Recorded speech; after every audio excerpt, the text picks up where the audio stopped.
So we were able to repurpose everybody, and Right.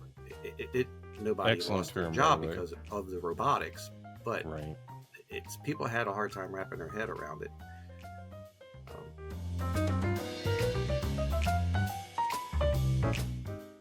Welcome to another episode of Optometry Profits Revealed.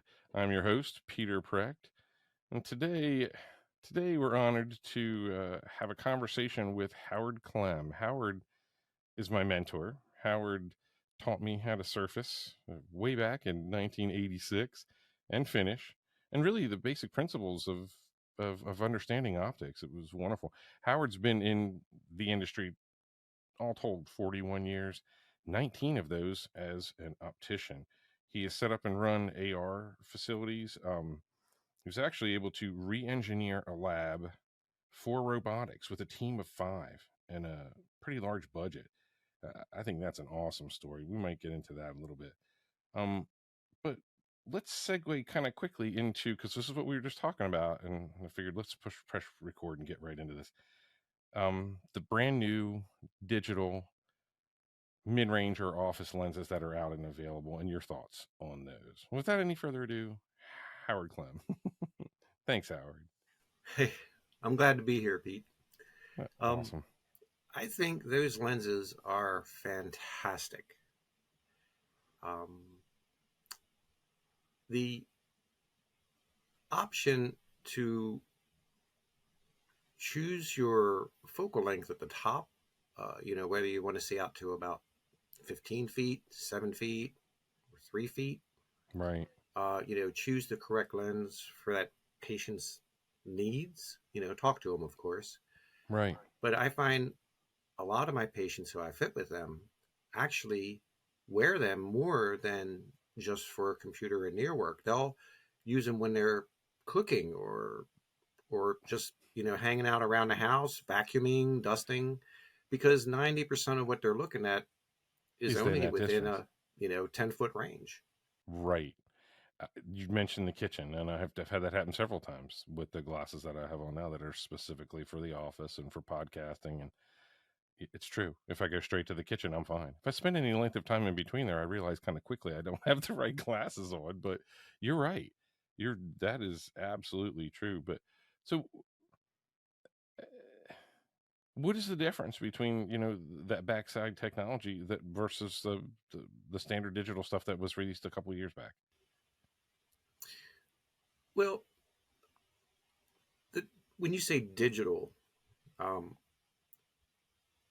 digital surfacing is Right. what you're really talking about, right? That is what I'm talking about. So what's that doing is taking a CNC lathe with a single point cutter and just saying, okay, make this curve. Okay. Right. Which could be the same thing as the old school lapping of lenses, where you have a particular curve from one end of the lens to the other, or one side Right. to the other.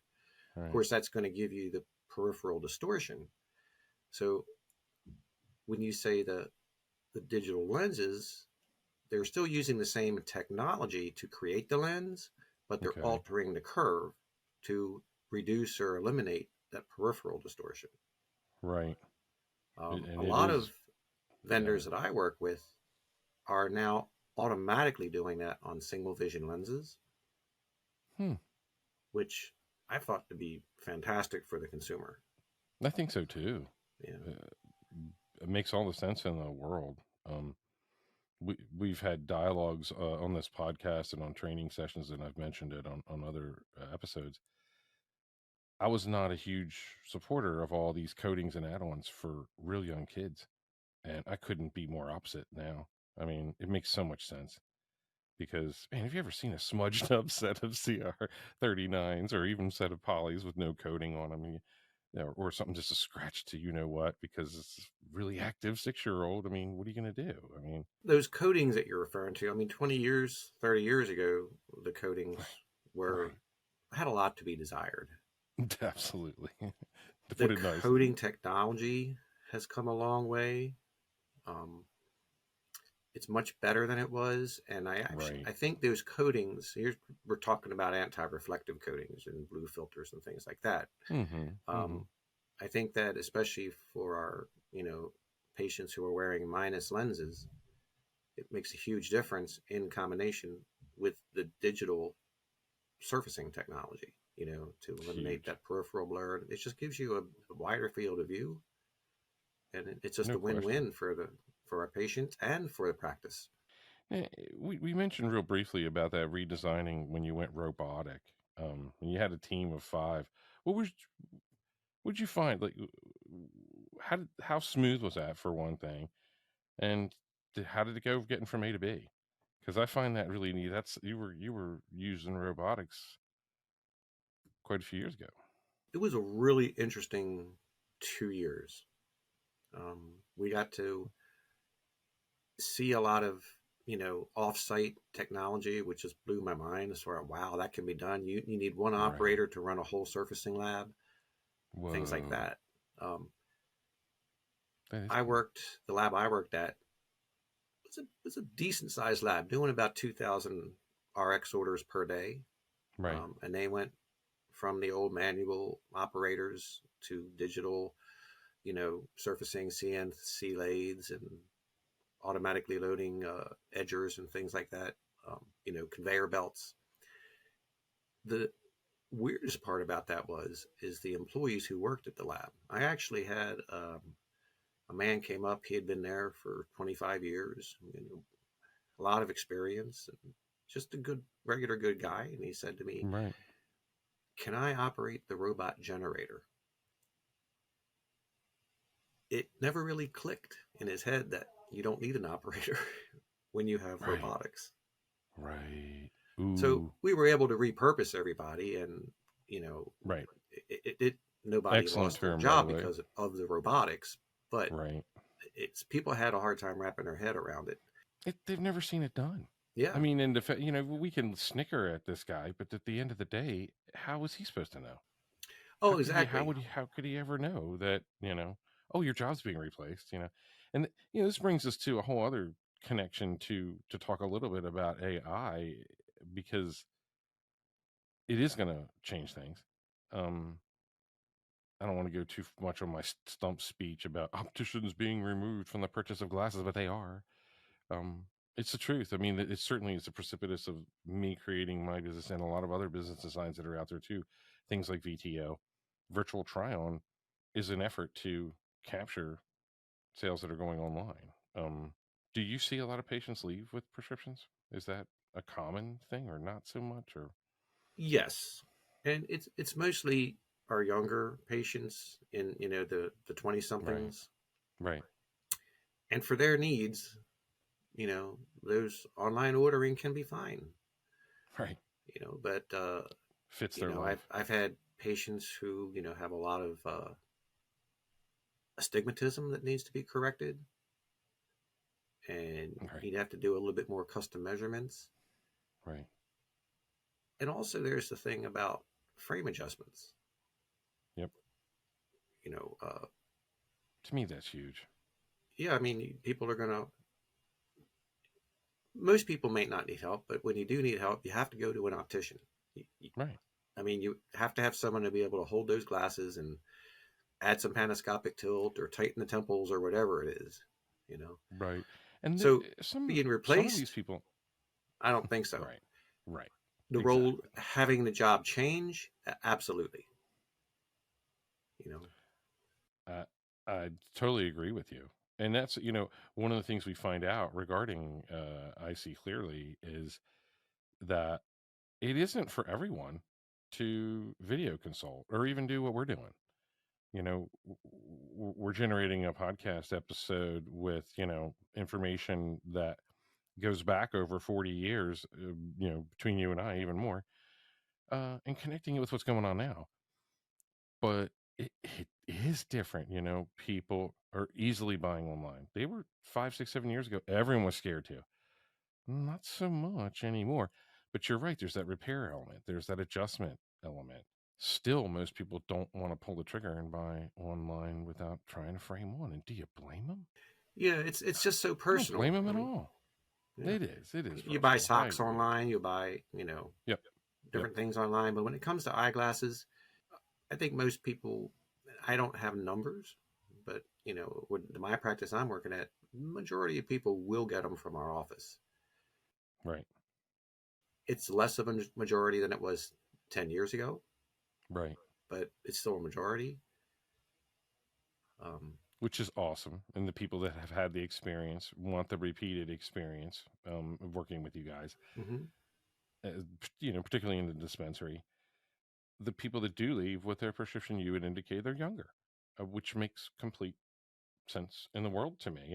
And do they have any plan to offer them anything? I'm just curious. Is there an attack plan in place, or not so much, or Not that I'm aware of, but one right? thing I like to keep in mind is that not everybody who takes their prescription and goes is going to go order from an online optical place.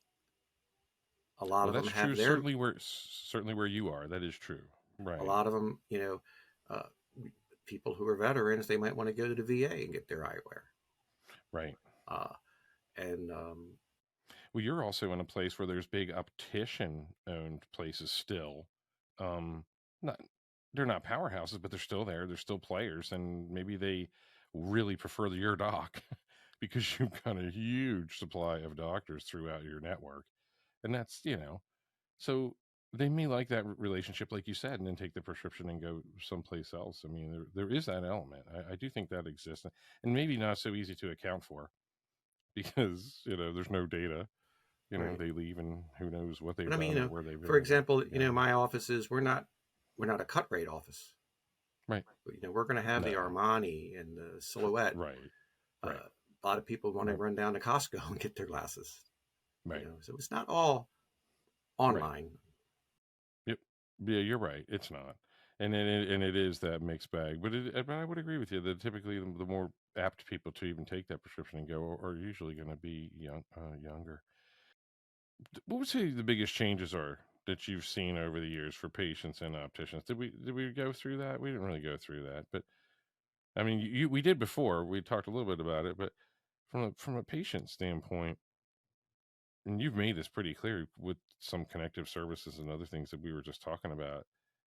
Care is better. You think the experience is a better experience overall, and certainly where you are, but I think that's true overall compared to the past. Things are available that weren't really available to them in terms of just basic care, Oh yeah. just the nuts and Well, bolts. with the back to the digital lenses, you have Right, your single vision digital, and then of right, course your progressive digital lenses. right, I find they're so much easier for patients to adapt to than the the old.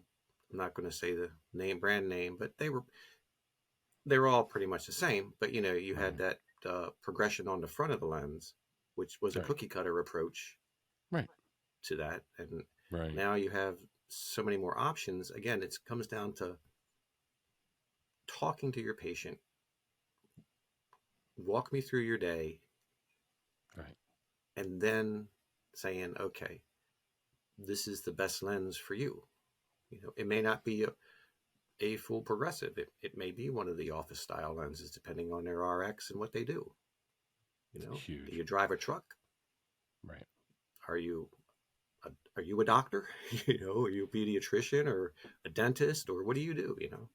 Where do you live? How long's your commute? All of these things, are you on the computer when you get out of work at night? Do you play racquetball? I mean, all these things are so integral to what you end up ultimately, recommending. And I really like something you just said because I've heard it before, but very rarely. You said, walk me through your day. I mean, that's obviously normal for you, but if you had any idea how many opticians bypass that, they've got an idea what they want to recommend, but man, so much of our job is our ears, Oh, you know? absolutely. Uh, And I It, find that as opticians get more experience, if they stay with it, they learn the value of that. You know, that I would agree. Um, it's there's a lot of new opticians that are coming in, and unfortunately, sometimes their motivations aren't what would motivate Just you a and little, me? little The motivation may not be different. patient care. The motivation Right. you say, what can my sales be today? Right. You know, but No, that's true. so I think it's very important that you're going to be in patient care. You have to care about the patients. I totally agree. And that's what it is. It is, it is eye care. Yes, it's an industry. Absolutely, there's fashion involved. We'd be foolish if we didn't acknowledge those components because they're real. And honestly, the bridge to the future is going to deeply involve technology and fashion. And, how many times have just in a time frame that you and I have known one another, how many times have we heard something introduced and they go, oh, there's not going to be any opticians. They're not going to be buying glasses, when RK is released, when contact lenses or what, I mean, anything. It's like, oh, but Oh, no one's going to wear glasses anymore. Oh, yeah, there's LASIK. the doomsday prophets and all that. Right. Again, it has changed the landscape drastically. I agree. Mm-hmm. Right. Um, but I still think that the experience that you provide, even if you're an optician who is doing an INR, um, if you make that a very positive experience, those people are going to be loyal to you, and they're going to tell their friends and neighbors, Right. hey, go over to this office here. These people just they take good care of you. It's the truth. And there's a special level of patience involved with an INR, depending on who you're working with and how young they may be. It's such an instant world that if the struggle is real, getting the lens in and out, some people don't have the patience for it at all. So encouragement is important, and how you handle that, how you engage them and support them in that, Mm-hmm. it's it. You're right. There's a nuance involved there that isn't taught. It's emulated. Hopefully, or hopefully Absolutely. you can, yeah, hopefully you can learn it in that type of environment. And you know I can think of vividly, making edger adjustments that made my day so much better when you came in and said, how did your morning go? And you're like, oh my god, this thing isn't even remotely balanced. What are you doing? Back then we're using a Waco 440 and the head's floating around. But I mean, just there's like these small things that you take that were just so huge that you take down the line, these little dips and drabs that you take as an optician, but also from others that are providing care to patients in that in that type of way. It brings the practicality into real focus. It sounds like a cliche, but that is true. I had a conversation earlier with a woman named Jennifer Gill, and her company is called Itastic Services, and she hit on that, and it couldn't be more true. That, and then connecting that with education, which is what we're doing in PA. I'm really excited about the fact that we have a new opticians association in PA. As soon as we get membership down and we're growing, we're going to come down into Maryland, Howard. That's something that we really do want to see happen, because I think Maryland and Delaware have such a large representation of seasoned and skilled opticians that really ought to come together. Certainly from an educational standpoint, because you just mentioned new opticians coming on board. These types of things, you the practical nature of them take place in the office, but the discussions about them are just as critical. I think, if anyone's going to learn from them, you Oh know, yeah. I mean, it's huge. It's such an awesome thing, because we are going to see an influx of young opticians that are going to come in and be interested. One of the things that Jennifer had mentioned earlier is that there's people that are changing fields and they're becoming opticians, and it's awesome. I mean, you and I know the gratification of it, and like you said, there's one-on-ones, there's people that have come to see you, and I'm like, let's talk about those, and you're like, no, sometimes they're a pain, but but they're your pain. Well, yeah. I'd rather They're I'd rather have specifically them be my Howard's pain pain. than somebody else's. Isn't that the truth? Right? You know their nuances. You know how to deal with them. Yeah, there was a probably about 2-3 months ago. I had a lady who was very upset that her lifelong optometrist, retired, and she had to see Uh, another one. right. She couldn't see out of those glasses. I like that Of course. prescription from my old doctor. Well, you got Okay. to remember your eyes change too. So Hang on to it. anyway, we ended up. I looked at the prescriptions. And it was multifocal, and I suggested to her new optometrist, "Can we do split ad powers here?" Hmm. Which it's not That's unheard of, but it's not very that's common cool. either. Right. And you know, younger optical professionals at any level need to understand sometimes you got to think outside the box like that. Hmm. And so, I had her with a 250 ad in one eye and a 175 ad in the other, and she was the happiest pain in the butt that I've seen in a long time, you know. But again, she's not going to forget that. Um, Well, she came back and ordered a second pair.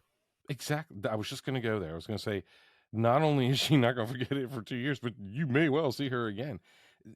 Really, you very seamlessly answered her situation, and it did not have to be big and involved. It did not have to involve going back to the exam chair. Well, it did, but it didn't. It, and now you know. Now you know the situation going forward. I had worked for a little while in a practice where the guy saw a lot of people that were at computers for whatever was nearby. A lot of people were on computers, and he did exactly what you said. He was always matching up.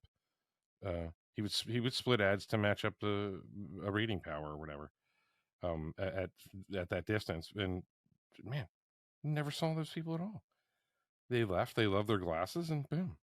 You know, I thought it was. I thought it was a little strange when I first saw it because it wasn't typical. But once I'd worked there for a little bit, it made perfect sense what he was doing and why he was doing it. You know, so it's it is that's I think that's some of the really amazing nuances of being an optician is that we talked about really what it ultimately is an apprenticeship, and that's why I'm so big on these associations, because I think there's a need for that. I think there's an interest for it, and there aren't a whole lot of industries that you could, let's say you're first forced into early retirement in your 50s, and there's a lot of people that have been. They could become opticians, and man, with a mentor that is a full-on apprenticeship that they're near and they can work alongside, it's amazing what can be taught and brought forward. I mean, I've learned so much from the small amount of times that we've worked together, but every time we connect, we're talking about patient care, what's going on, what's new, what works, what do we not like, what's bogus. Well, you know, on the subject of associations and things like that, I think that because qualifications to work as an optician will vary from state to state, Right, Florida versus Virginia versus Maryland versus Pennsylvania. right. Um, a lot of it is very political. I think it becomes that way anytime any association forms. I think that you deal with that. That's an element of it. But Well, if you I'm can lead talking, with education, man, I just keep pushing the education first, education first, education well, first, and this may get me in trouble, but I'm talking political at actually a state government level. hmm, no, I don't think there's trouble at all. I think that's awesome. So, One of the most recent conversations I've had is with a guy named Dr. McDonald, and that's what he does. He goes into state houses and tries to, basically makes an argument for licensing for opticians because of the nuances that we're talking about. but then you've got, big money players who don't want to have opticians license. Well, and again, to connect that right back to the guy I was talking about, he's not going to do that if he doesn't see the education in place. If he doesn't see the existing effort to promote education actively before he's involved, he doesn't want to be involved because he knows that that's the forefront of it. You're not going to ever have any licensing where there isn't licensing without education first. I don't, Absolutely. I, You know. period. So I think you're going to So we find lead that, with that. for example, in Virginia and Right. Florida, which I know, Right. There's going to be requirements for the education. When there's requirements for the education, there's more demand for it, Right. and that Definitely. makes the associations a more active role. No question. And let's face it, every time we blink, there's a new product. Whether it's a lens product or a frame product or an I see clearly, or, I mean, it's there. Every time we turn around, there's something brand new to be assessed to see, is this going to work in my practice? Is this worth my time? Is this worth my effort? And it isn't the same everywhere. So you get those nuances and you get those situations where, I was mentioning earlier today in a conversation that I've only ever really worked with successfully a pre-molded slab off. Well, you know, I've seen the successful ones that the guy crafted it and did it on the backside, or whoever did that. But man, that was a different day. That was a different time. I mean, and that wasn't easy to do. I can imagine, but they needed to do it because people couldn't read, or whatever was going on, or there's double vision or whatever when they would look down. Yeah. Well, I mean, I mean, I've made my share of slab offs at the lab level. Um, and it used to be a lot more common than it is nowadays because nowadays there's other ways to approach it hmm without having that. I mean, let's face it, it's not cosmetically a good looking pair of glasses, right? no, and yeah, You there's know, other I ways of mean, distributing that prism. there's, Yeah, definitely. there's But contact lenses, right, which, which is if the person can successfully wear contacts, that they no, don't need that slab off. exactly. Um, and if you can also look at, optical center placements versus sag and consider frame size and all that kind of stuff to avoid having to do a slab off. But that's where you need the education Expertise. so people understand, Right, what is right, a slab off doing? right. What's it curing?